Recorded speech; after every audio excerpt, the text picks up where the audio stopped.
Perempuan tersebut masuk menembus tembok, diiringi suara tertawa melengking yang menakutkan.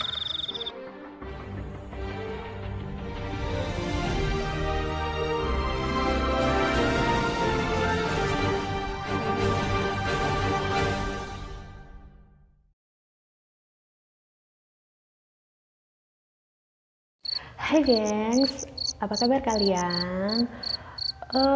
Sehat dong pastinya.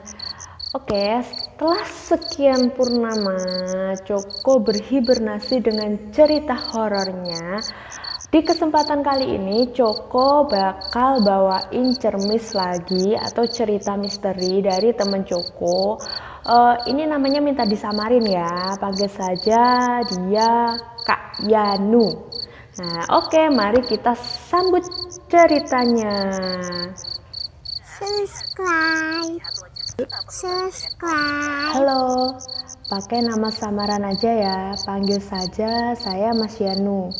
Saya tinggal di kota K di wilayah Jawa Timur. Cerita ini saya dapatkan dari teman saya, sebut saja Bambang. Bukan nama asli ya gengs, ini juga nama disamarkan. Dimana pada tahun 2008 saya lulus SMA. Ya, sambil menunggu waktu masuk kuliah, saya setiap malam sering nongkrong dengan teman-teman saya.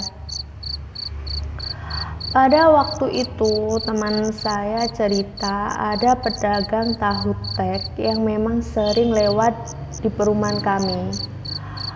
Waktu itu si Bambang cerita ke saya kalau mulai sekarang Mas Tahu Tek ini tidak berani lewat gang rumah si Bambang.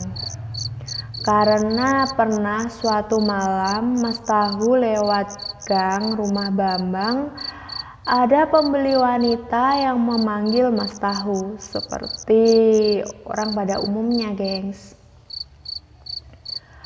Perempuan ini memesan 1 porsi tahu tek. Tanpa rasa curiga sedikit pun, dengan sigap Mas Tahu melayani pesanan tahu tek perempuan tersebut. Pada waktu Mas Tahu membuatkan tahu tek, Mas Tahu juga mengajak ngobrol perempuan ini.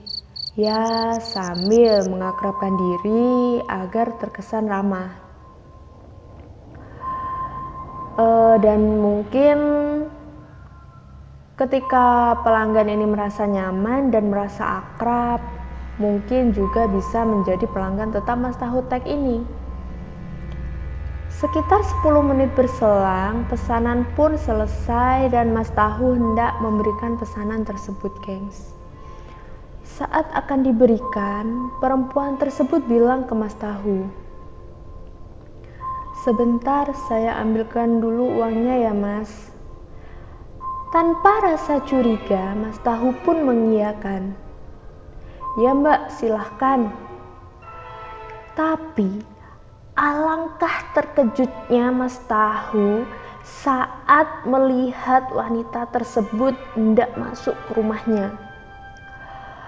Perempuan tersebut masuk menembus tembok, diiringi suara tertawa melengking yang menakutkan. Sejenak Mas Tahu membeku melihat hal tersebut. Dan setelah sadar kalau memang perempuan itu bukan manusia, Mas Tahu segera mendorong gerobak tahunya sekuat tenaga. Dengan gerobak yang begitu kuat,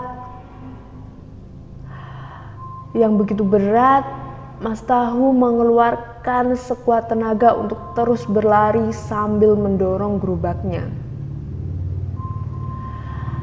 Tapi tidak sampai di situ, gengs. Mas Tahu masih mendengar suara wanita itu memanggil, "Mas, ini uangnya mas." Diiringi suara cekikikan yang menakutkan. Dan secara refleks Mas Tahu menoleh ke belakang. Ternyata Perempuan berbaju putih kumal tersebut ada di belakang Mas Tahu. Seketika itu Mas Tahu pun pingsan di tempat. Kebetulan saya dan keluarga juga langganan si Mas Tahu ini. Setelah Bambang menceritakan hal ini ke saya pun mengkonfirmasi langsung ke Mas Tahu, apakah cerita ini benar ataukah Bambang hanya bohong saja. Karena memang saya bukan tipikal orang yang mudah percaya. Suatu hari Mas Tahu lewat di depan rumah saya. Terjadi masih di tahun 2008. Dan saya tanyakan langsung ke Mas Tahu.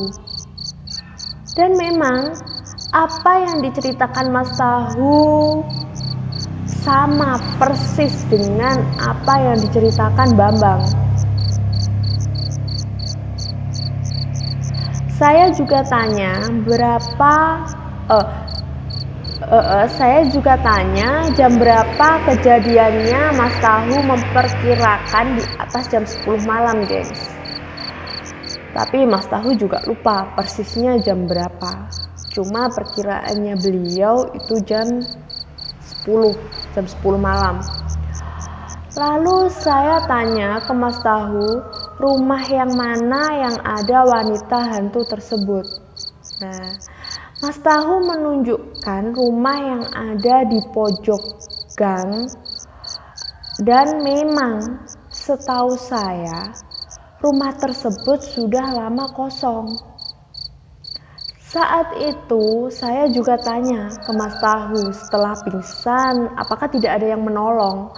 Dan katanya beliau ditolong sama satpam, gengs. Nah, Mas Tahu sadar sekitar jam setengah 12 malam.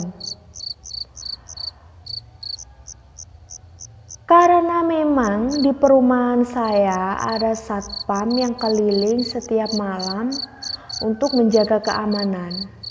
Jadi Mas Tahu pingsan, kemudian ditolong dan dibangunkan sama si satpam ini. Mas Tahu dibangunkan satpam dan ditanya kenapa kok sampai bisa pingsan. Setelah menceritakan hal tersebut ke satpam, Mas Tahu pun diantar pulang ke rumah oleh satpam perumahan tempat tinggal saya. Nah, baik banget kan Mas Satpamnya? Pak Satpam, baik banget ini Pak Satpamnya mau mengantarkan pulang. Mas Tahu ini memang setelah maghrib sudah berangkat keliling ke desa-desa tetangga. Dan mulai jam 9 malam itu baru masuk ke perumahan untuk keliling di perumahan tempat Mas Tahu pingsan tadi, gengs. Sampai saat ini Mas Tahu masih berdagang dan keliling di perumahan kami.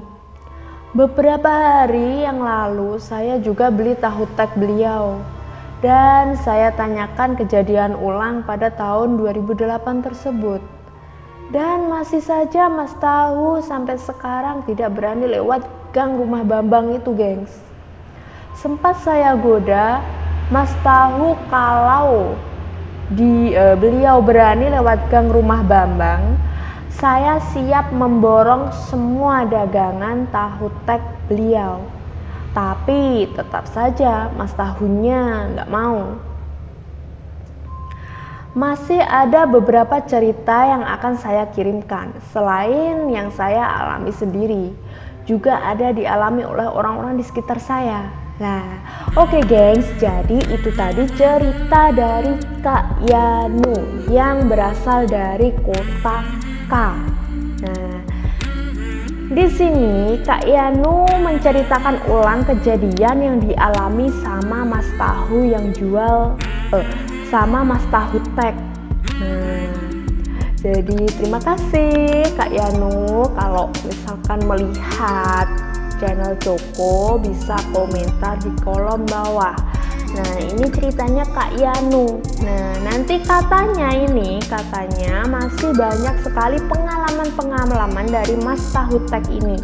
Jadi yang belum subscribe itu kalian bisa cepet-cepet subscribe dari sekarang, biar kalian nggak ketinggalan cerita-cerita horor selanjutnya dari Mas Tahutek ini.